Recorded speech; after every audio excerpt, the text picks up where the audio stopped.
Sure, you can always shop around for flooring, but in the end, it all leads back to the one place you probably should have started, the experts at Carpet One. Save yourself the time and the hassle and let Carpet One help you find the right product at the right price. Beautifully installed, guaranteed.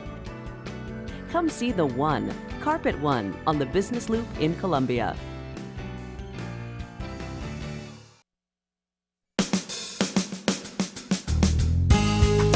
Good morning and welcome to Radio Friends on Friday, September the 11th. It's good to have you with us today. And we have Melanie Knocke with us, also Columbia Public School Planetarium. Hello. You know, when I say September the 11th, my mind goes back all those years.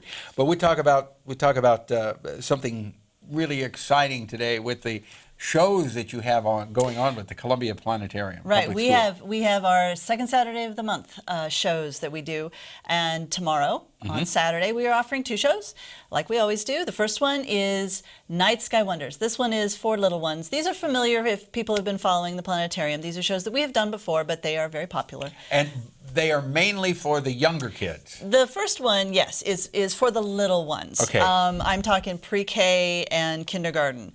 And it's designed primarily to get kids introduced to the night sky, the wonders of the night sky. It's a live show. And so I can gauge the crowd's reaction, and if they're getting really antsy, I speed it up, or I calm them down, or everybody goes yay, and then we calm down and we go. So doing live shows are very flexible. So I've found that they are best for young kids. Yeah. So we're doing the young kids show. That's at 2 o'clock. It's Night Sky Wonders, and it's different from what we've done before because I'm adding Pluto, because now we have pictures of Pluto. Isn't that amazing? Isn't that it all when you think of that, the it all pictures worked. of Pluto? Yes. How many millions of miles away? Billions of miles away. Yeah. Billions of miles. Billions. Okay. Four. And it took how long? 9.5 years. For the spacecraft, to arrive close enough to Pluto to take the pictures. Right. And once it just was a flyby, all right? It left Earth 9.5 years ago, flew faster than anything we've ever launched. It got a gravitational assist from Jupiter, sped up even more, and flew by Pluto on July 14th. Do you know what the speed was off the top of your head? Not off the top of my head. You can Google it, but I'm not off the top of my head. But faster than anything we have ever launched before. Now, I believe that we can go. Well, I don't know that, but it was the fastest thing we've ever launched. 9.5 years to get there, so it's pretty far away. Okay. So what I do in the show before this, I always have it black, and I tell the kids, all right, what do you see? We're at Pluto now. Do you see a picture? No, because we haven't flown by Pluto. We don't know what it looks like close up. Now we do. So I'm adding the pictures in. This is one I just printed off the web. It's fascinating because there's a heart. And yes. And we've all heard about the heart on heart Pluto. Of Pluto. Yes. And now, do we know what that is? No. And that's the fun thing. It is not, if you can see the picture, Pluto is not another round cratered rock in space. It has a lot of fascinating features on it that scientists really can't explain yet. But you know what is so amazing? It's mind-boggling. Mind-boggling.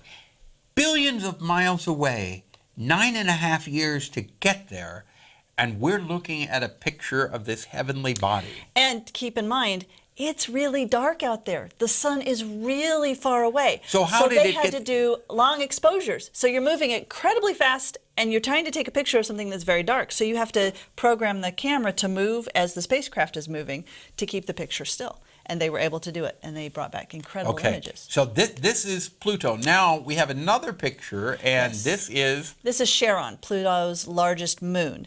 And I actually like this. It has some even more interesting features on it. Let me turn it sideways a little bit right there. Right here is this gigantic cliff or a gouge in the moon. It's so deep that you can even see it on the edge of the limb. Okay, so if you want to see this, the picture we're talking about, go to kbia.org and watch this vodcast. And how deep would that? Miles. I have not heard a number yet.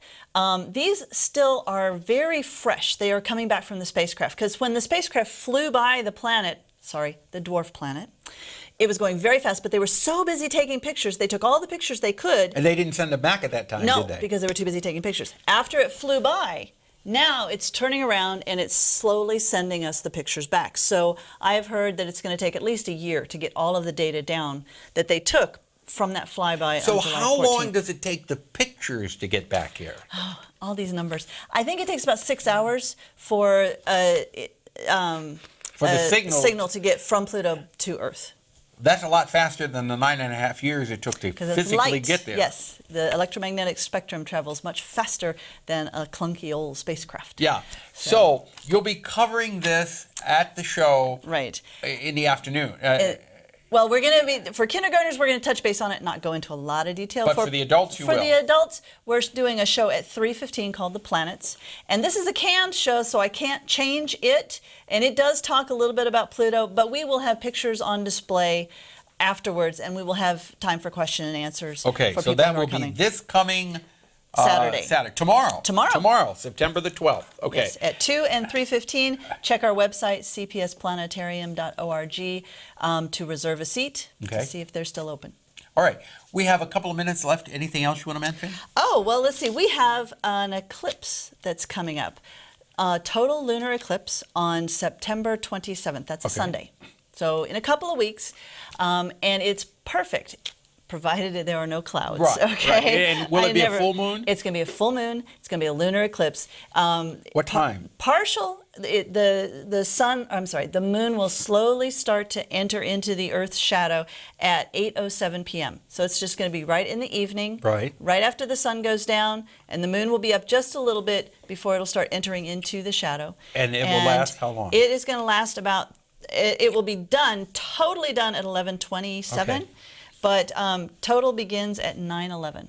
Again, Okay. 9/11 on 9/11. 9/11 on 9/11. Right. Yeah, okay. right. We're talking- And if okay. people want more information, cpsplanetarium.org. or you can call 214-3148. Right, Melanie? Right, for some recorded information. Well, one other thing we wanted to mention, we also have a supermoon coming Right, up. yeah, I forgot to mention that. The eclipse is going to take place on a full moon, which happens to be the harvest moon, which happens to be a supermoon. Supermoon. A supermoon. Not a super duper moon, just a supermoon. Just a supermoon. It's and the one of the harvest moon is called the harvest moon because it's a full moon that occurs at close to the harvest time. Right, the autumnal equinox. It's the closest full moon to fall, the beginning of fall. That's why it's called harvest moon. Yeah. Melanie, thank you so much for coming by. It is Okay. always a pleasure to have you. You're so interesting. And good luck on flying on the Clipper Lindbergh with For that the telescope. Sophia, yeah, the Sophia. Keep your Okay. fingers crossed. Tomorrow, on Monday, we're going to find out about Rotary Club activities. Our program directed by Travis McMillen, Reynolds Journalism Institute. Audio is Pat Akers from KBIA. Our floor director, Kevin Casson. And our assistant producer and guest coordinator, Uncle James Mauser. Thank you for listening. Bye-bye.